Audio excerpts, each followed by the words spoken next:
Okay. And you are good to go whenever you're ready, Sharon. Okay, great. Well, let's get moving then. All right. So, good morning, everyone, and welcome to the March 4th Policy Committee meeting. We have got, I think, a relatively short agenda today. Unfortunately, Lisa is unable to be with us. She is sick, and she has sent her very, very capable director of pupil services, Tracy Edwards, in her place to help shepherd us through this policy that we're going to be looking at today. So before we do that, though, I believe that we need to, it's just Michael and I, we need to approve the minutes from last month's meeting. I believe that was on February 4th meeting. Is that correct? February 2nd, I believe it was. February 2nd. Okay. Groundhog Day again and again. All right. So, Michael, did you have anything on the minutes that you saw that needed to be changed, or are you okay as is? 2 or 3 little comments. So, Okay. just to be pedantic for you, Jody, at the top of it, present Steve Esses, it was Lisa Luft, wasn't Steve? Oh, you're right. Correct. Yes, I will make that change. That's one. Number 2, just proving that I actually read through all this language. Section 2A, December 3rd, 2024, not 3034. Got it. I actually read through these and I didn't touch either of those. He really gets to go. And then if you want something really pedantic, go for it.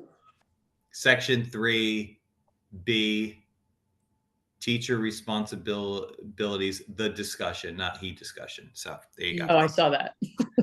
I will make those changes and you can approve them with the minutes, with the changes to be noted. Perfect. Okay, perfect. All right. So, Michael, would you like to make a motion to approve those soon corrected minutes? So moved.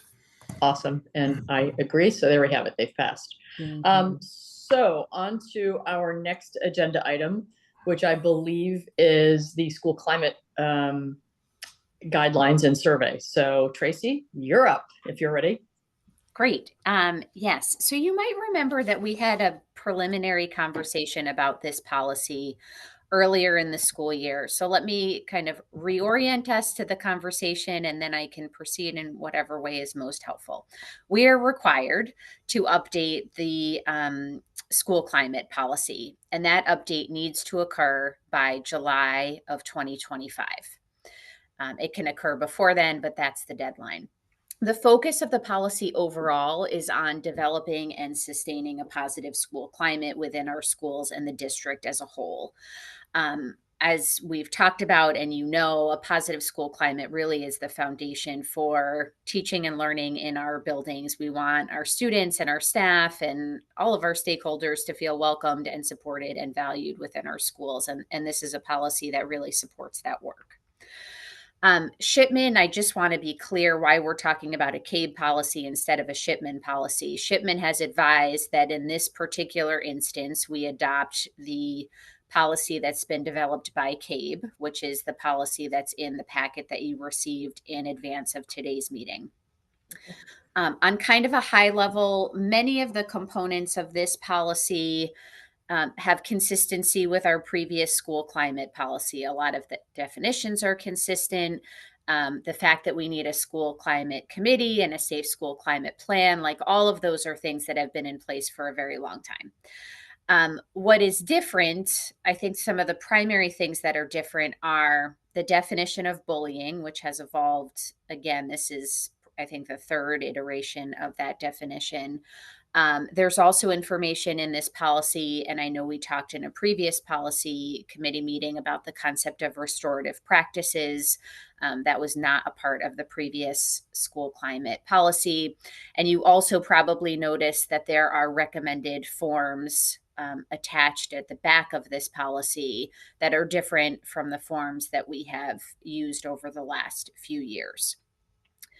I can certainly go step by step through the pages and give you what I think are highlights, if that would be helpful, or I can just address questions that you might have about it.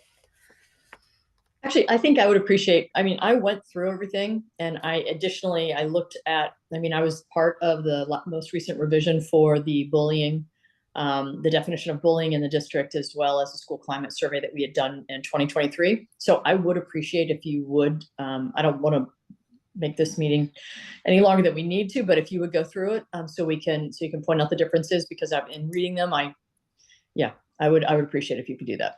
Absolutely. So the cover page of the policy really talks about why we're here and why we're required to update a policy by July 1st, 2025.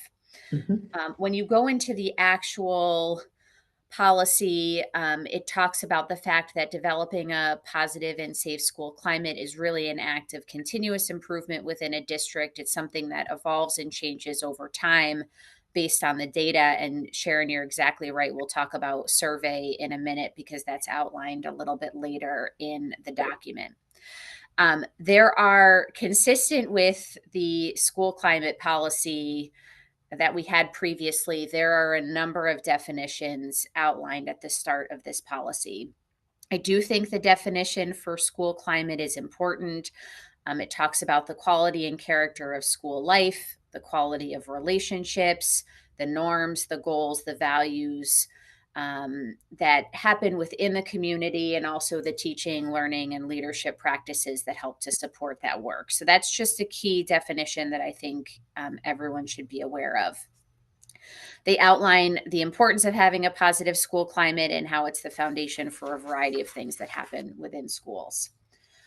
On the next page, again, I'm not going to go through every definition. A lot of these are consistent with the previous policy. I do think the definition for social and emotional learning is a particularly important one. I think there's a lot of misunderstandings around what social emotional learning is and isn't. It's all about teaching students skills, and they're outlined here, related to self-awareness, self-management, social awareness, relationship skills, and responsible decision-making. How do you cope? How do you be a good friend? How do you support the people around you? How do you manage competing priorities? Those types of skills. Was that not sort of being taught before? I guess this formalizes, I guess, that process. Is that right? Because, it's funny. I mean, I read through a lot of this, and sorry to interrupt, Tracy. I read through a lot of this, and it was like, okay, yes, this is very much sort of, common sense. A lot of the definitions, a lot of what we're, I guess, instantiating here in a policy and in a document, but it did strike me as, like, for some of this stuff, like, I guess, is there curriculum or workshops or something that's built around social and emotional learning to advance that now, whereas before, even though it seems like common sense to me, there wasn't, and it was just sort of assumed? I don't know. That's a great question. So we have been supporting social emotional learning skills in Weston long before we're talking about this policy revision or even the last one. I would say that that's not the case in every single district, and districts are in different places. We do have programs and curriculum to support social emotional learning. They've been in place for a while, and you've probably heard about them, like Responsive Classroom and Ruler at the elementary levels. Those are our guiding programs and foundation for this work. The middle school, we're talking a little bit about Ruler, but we make the shift to DBT Steps A at the middle school and at the high school. So we're not introducing something new because of this policy, but this policy does underscore and reinforce the work that's happening. Okay. The definition for bullying, item 5, has changed. The definition previously had 3 different parts. Bullying is now defined as unwanted and aggressive behavior among children in grades kindergarten to 12 inclusive that involves a real or perceived power imbalance. We can talk about that concept for probably hours. There's, like everything else, there's interpretation that goes into that. I think what they're trying to underscore here is that if there is a power imbalance, that might be more obvious, but we also have to be looking at the experience of whoever is involved in that interaction and how they're feeling within that interaction. So that's a pretty substantial change. The rest of the definitions on this page, I'm not going to go through. They are pretty consistent with previous policy. Can I just make one funny comment on this? Is the definition for emotional intelligence, I thought was a classic oxymoronic sort of phrase, which is using emotions to facilitate cognitive activities. That those seem in conflict. That seems in conflict, that phraseology. But I know it's not yours, but I was looking through this and I chuckled to myself. Anyway. I think what they're getting at there is using both skills in conjunction with one another, rather than operating from a purely emotional or purely cognitive stance, right? Like if we're just thinking about the process and not thinking about anybody's experience in it, it makes our decision making less complete. And so I think that's what they're striving for. But I hear you on the wording. The next page of definitions, again, I'm not going to read through all of this. I did want to highlight the school climate improvement plan. Again, that's something that has been in place in Connecticut for over 10 years. We've had that requirement, but it continues to be a part of the policy. This policy does include restorative practices, which I remember we talked a fair amount about this in our previous policy committee meeting. I'm happy to expand on that, but I wanted to draw your attention. And they also on this page talk about a school climate survey and it needing to be research-based and validated, which you probably remember that we adopted Panorama as our survey tool this year. We implemented it once in the fall and we'll be re-administering it in the spring. Shifting to the next page, just wanted to highlight two things here.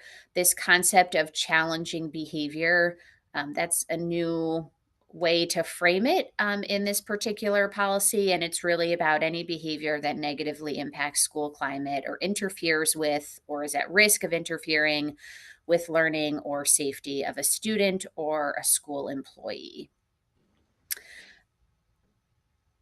Sharon, did you have something that?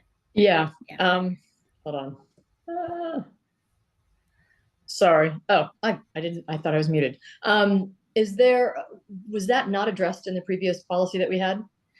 That definition was not encompassed in something else? That phrasing, it wasn't expressed exactly like this. There's always been a discussion about behavior that is interfering and impacts students' experiences, but it hasn't been framed as challenging behavior and it hasn't been defined in exactly this way. This is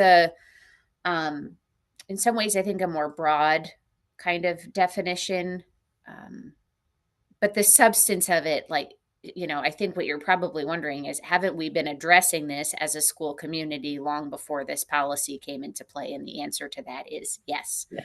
Okay. All right. The items under effective school climate improvement, we've underscored some of those. The surveys outlined there, using data to inform the development of goals around this. That might be a definition just to look over if you're interested. I won't read through each part. Tracy, on this, just a quick question, just on the data. So we do the survey data. Is there any other data that's being collected here that informs sort of our process and sort of what is that? I wasn't sure because it said there were a couple of mentions here in the document as to sort of this data-based approach. And I know we do a great job on the survey, on running the surveys, and we do it, I think, more frequently than they require, which is great. The question is there other data that you guys are collecting or tracking or will be collecting or tracking that we should be aware of? So we're responsible for keeping track of any verified instances of bullying that happen within our schools. So if you're talking about quantitative data, we also keep track of things like suspension, expulsion, which is obviously much more rare, but we're required to maintain that data and complete reports for the state. I think what's important here, though, is they talk about also gathering qualitative data. Mhm. And there's lots of opportunities and experiences for us to be able to do that, especially with students. And that's something that, administrators are checking in with students. How are things going? What's your experience like? Our counselors, our mental health providers, all of that helps to guide feedback we're getting from parents. Like all of that helps to guide the work that needs to happen in the buildings around making it a more supportive and welcoming environment. But in terms of quantitative data, I think the biggest source really is the now Panorama, but previously our school climate survey.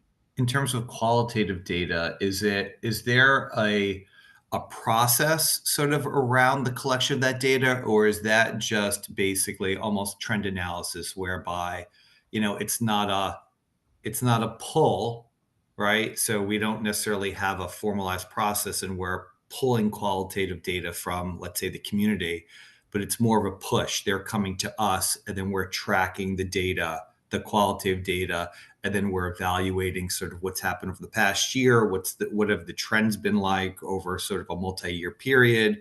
Do we need to address something sort of to specifically that we're seeing in that data? So just again, is it formalized process or is it more of just collecting it as it comes to us?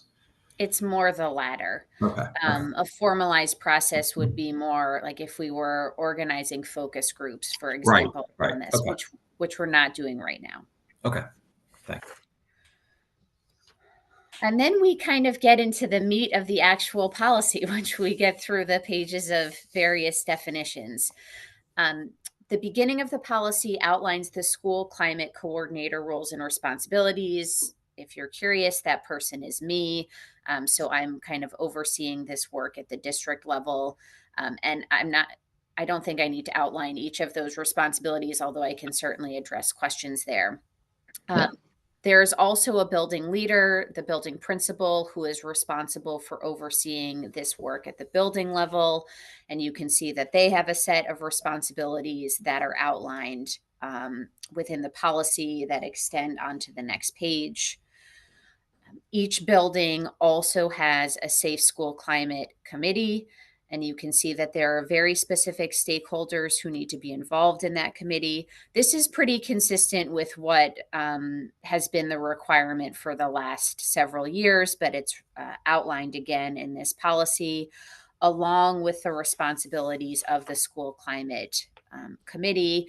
That's really the group that digs into that survey data for their respective building, both the quantitative and qualitative. I should have said that there's some like open-ended questions on that survey that provide us with qualitative data as well, and they really dig into that and talk about what action steps are needed at the building level moving forward. Can I ask a quick question on that one? Number 4 is families of students enrolled at the school. We currently have, I was unaware of the fact that we have families that are currently part of the school climate committee. Is that current, or is this something that CABE has introduced? That's current. Okay. And approximately how many families per school are involved in this committee? And what's the process by which we determine who is going to participate in that? There's usually a parent or two on the building level committee. Okay. And honestly, the principals really take the lead on identifying a person who's a fit for that process. Okay. All right. Good to know. All right. We've talked, so I'm on, I wish this had page numbers. I'm now on the section of school climate survey. I think we've spoken a little bit about this. Yes, we do administer the survey more frequently than required. And we've been implementing a survey for a number of years in the district. That has been a requirement of previous safe school climate policies, but it's reiterated here. And the research-based foundation of the survey tool is really emphasized in this policy and hadn't been in previous. Okay. School climate improvement plans. So these dates and timelines have been updated a bit within this policy. Every school year, the school climate specialist working with the school climate coordinator and their committee needs to develop a safe school climate improvement plan. That plan, and this is part of the new policy requirements, that plan has to be submitted to the school climate coordinator, again, in this case, me, on or before December 31st of that school year for review. And then the plan needs to be made available to the community, either electronically or written. Usually it's something that we would be putting on the school website. So I'm sorry for 2 seconds. We administer this twice a year. When in the fall do we send this out? The panorama survey, you mean? Yeah. We sent it out, I believe, in October, the very beginning of October. It might have been the very end of September. So realistically, it's after we're basing it on the first month of school to see what the climate is like after the first month of school. If we need to address anything, we address it in the new year.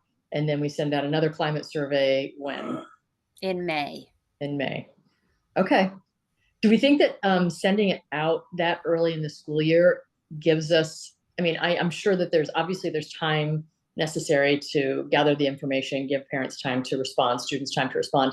But is that giving us an accurate picture of the climate of the school? That's my question.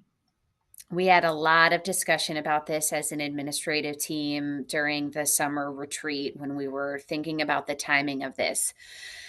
It's a little bit of a catch-22 because I totally hear what you're saying. And I think as an administrative team, we talked about that perspective. At the same time, if we want to be able to look at data toward the end of the year, and June is not a good time to be asking people to fill out a survey. So realistically, May, we need an interval of time to be able to work on some of the fall feedback in a thoughtful way to be able to make some improvements for that May administration, which is really the latest that we can do it.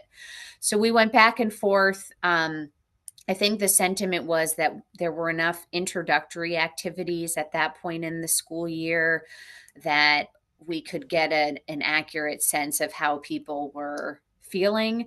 But this was also our first year of implementation of this survey and the first time that we've ever implemented the survey twice in 1 year.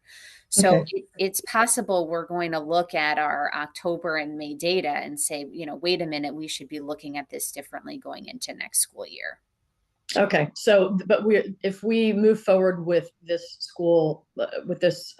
policy, we don't have dates. There's not going to be a date locking us in as to when, so we can remain flexible. Correct? I'm not seeing the dates in the wording here, so I'm hoping that that's something that you would approve, right? Okay. That's great. Totally correct. Yes. Okay, good. The next section of the plan talks about training, which you can see it says for the school year commencing July 1st, 2024. So that's this school year. We need to provide professional learning experiences for our staff, which we have done and continue to do. So there was work at Convocation over the summer introducing, or in some cases for certain people, reintroducing the concept of restorative practices. We've had other professional learning opportunities throughout the school year to talk about school climate and other components of this plan. So that work is ongoing. And, Michael, to your point, professional learning around social emotional learning has been happening in this district for several years, not just because we have a policy here. Michael, I was actually thinking with it specifically saying that the Board of Education shall provide resources and training, that maybe you'd want to head up a workshop. Joking. All right, sorry. So I just want to make sure too that everything is funded for this, correct? In the budget put forward, that this has all been funded. Good question. Yeah. So the survey was really the only funding change. We have funding allocated for professional learning, which is part of this as well. Other than that, there really are not costs associated with this, but the survey will be like an ongoing cost. It's not like we pay and get access to it and then never do anything with them again. That's a yearly subscription, I'll call it. Okay. And the safe school climate standards, I mean, I think these are pretty self-explanatory, but I can answer questions about those. Okay. And then it goes into the two forms. Sorry, I think it's three forms. Three forms. One is a reporting form. So that's for anyone who wants to share a concern. A lot of the instructions here parallel the wording within the policy. I think it's pretty self-explanatory. The investigation form is the form that's completed by the person who is investigating the concern that's been brought to their attention. And then there's a responsibility to notify whoever has made the report of the response process. So that's the response process notification form, or Form 3. Yeah. And is the suggestion from the administration that we basically take the CABE document as it stands now and replace the existing policy that we have in place? Yes. And you feel that this checks all the boxes of everything that we've done in the past as far as what our former policy was, and makes it even richer based upon the current recommendations from the state as far as new definitions, et cetera? Yeah, I think this policy is actually more streamlined than the previous policy. When we had conversations with the building administrators about this policy, the sentiment was kind of, we like this one better than the previous policy. So I don't have concerns about moving forward with this. So if we do that, though, we have, for example, policy P5131.911, bullying prevention and intervention policy. Is this policy going to then be replacing that? Is the CABE policy for the school climate going to be replacing this, or is this going to be in conjunction with?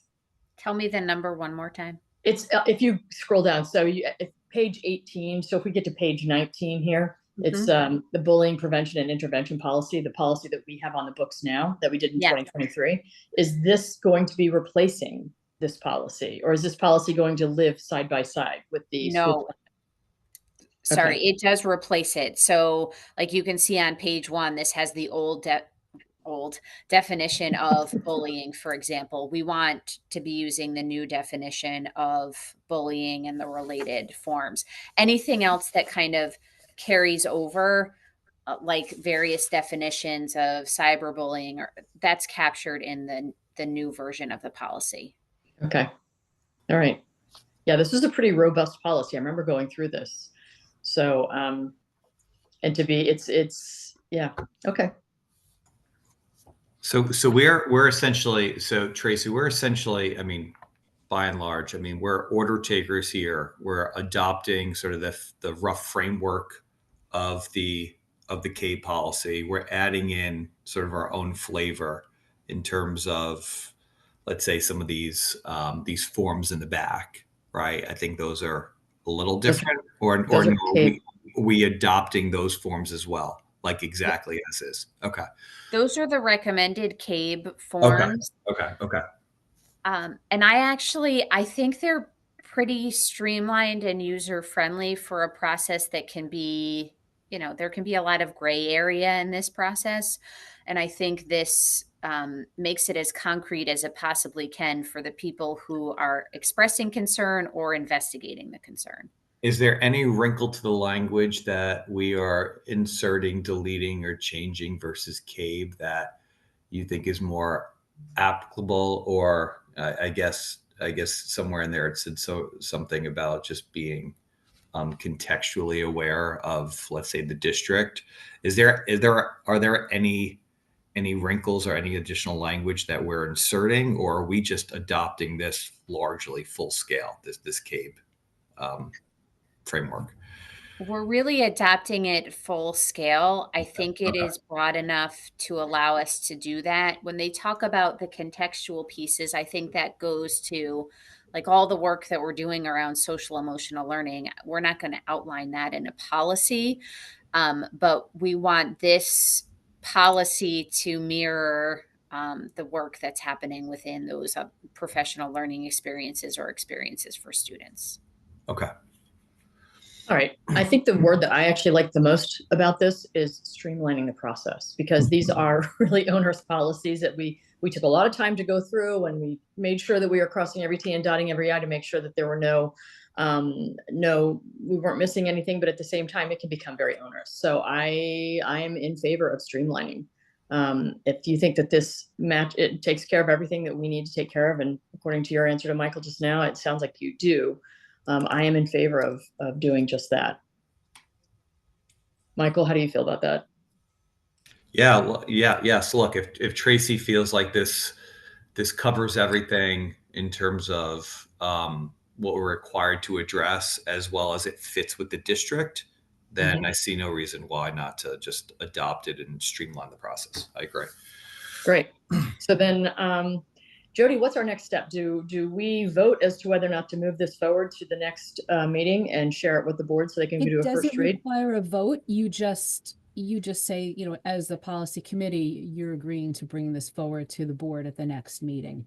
Okay. And then second question, if we do that, then do we strike down the previous policies? Do we remove them from the policies? This is just an update to the current policy that we have. So this is the same process that we use for all of ours when we do an update. Right. But this is, we're consolidating the school climate and the bullying policies in one. So do we need to eliminate the bullying policy? And Nope. You say No. this is just a replacement of the current policy Okay. that is in All right. place. Mhm. Fabulous. Michael, if you're comfortable, I say we move it forward.